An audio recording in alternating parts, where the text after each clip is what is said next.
لكن قبل أن نخرج من المجلس كنا نقبل بعض ونحتضن بعض دائما. رحم الله أستاذي، وما كنت أعلم حقيقة أن هذا اليوم سيكون بذكراه، وإلا لكتبت له ما يليق به.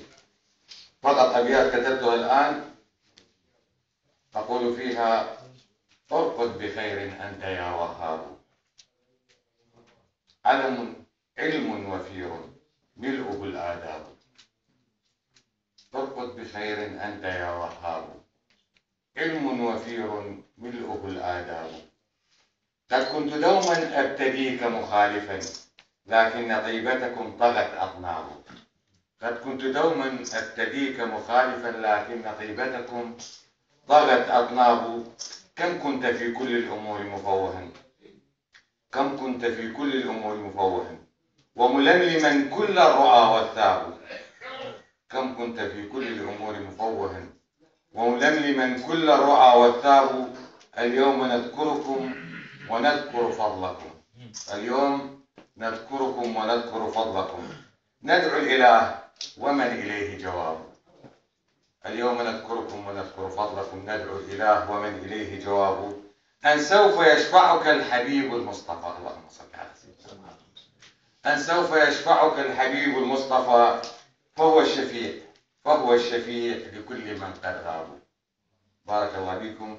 أبيات كتبت الآن بهذا ذكرى المجلس الرائع، ذكرى أخي وحبيبي، وما كتبته من كافة أبيات وقصائد في مجلس المخزومي منذ أن عدت إليه بعد الاحتلال. أذكر أول محاضرة حضرتها هنا كانت محاضرة الأستاذ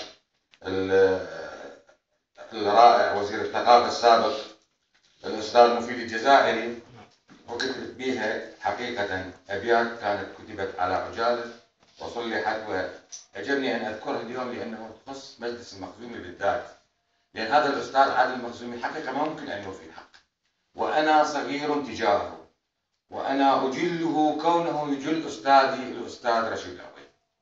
أستاذي رشيد العبيدي ومعلمي وأستاذي شعرا وأدبا وعلما، أستاذ في اللغة العربية لا يبارى ولا يجارى في مجال علمه، وكان صديقا وعزيزا وودودا للأستاذ عادل المخزومي. قلت في هذه الأبيات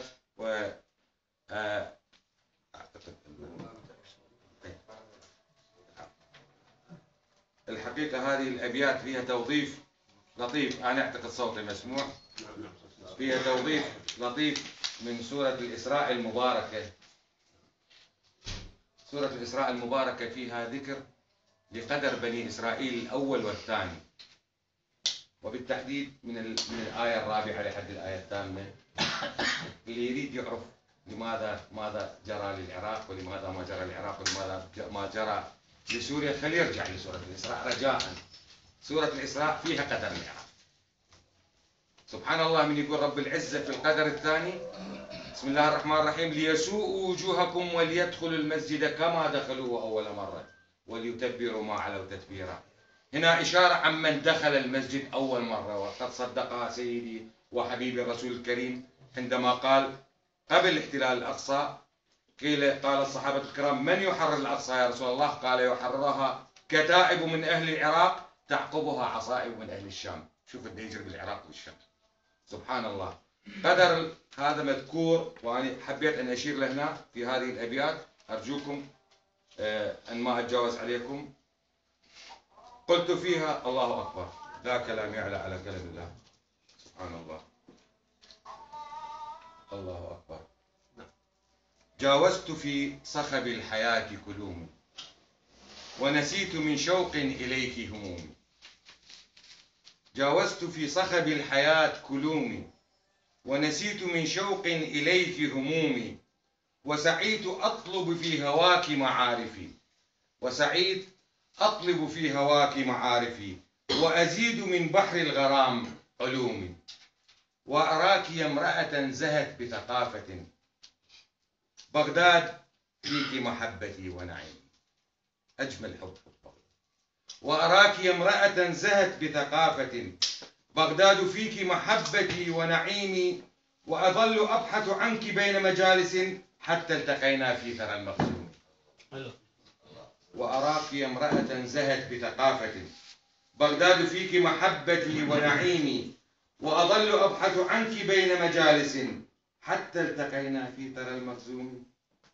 فسمعت من علم المفيد مقالة، فسمعت من علم وطيب مقالة، واخترت من عذب الكلام نديمي. إني تشرفت الحضور إلى هنا، إني تشرفت الحضور إلى هنا يا مجلسا إني عشقت قدومي. إني تشرفت الحضور إلى هنا يا مجلسا إني عشقت قدومي.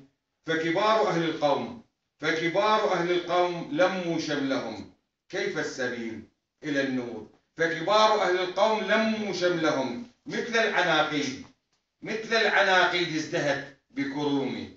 فكبار أهل القوم لموا شملهم مثل العناقيد ازدهت بكرومي.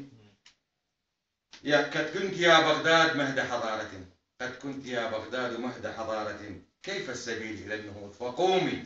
قد كنت يا بغداد مهد حضارة، كيف السبيل إلى النهوض فقومي. ما كان ما طلب العراق وتاجه أبدا، ما كان ما طلب العراق وتاجه، لكن بغوا سرا عليه تقومي.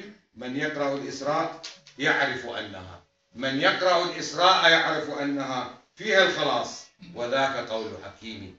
من يقرأ الإسراء يعرف أنها فيها الخلاص، وذاك قول حكيم. أهل السواد وفي الكتاب مآلهم، أهل السواد وفي الكتاب مآلهم. فسيدخل الأقصى كما بقديم، فسيدخل الأقصى كما بقديم. والسلام عليكم ورحمة الله وبركاته. شكرا جزيلا دكتور عادل.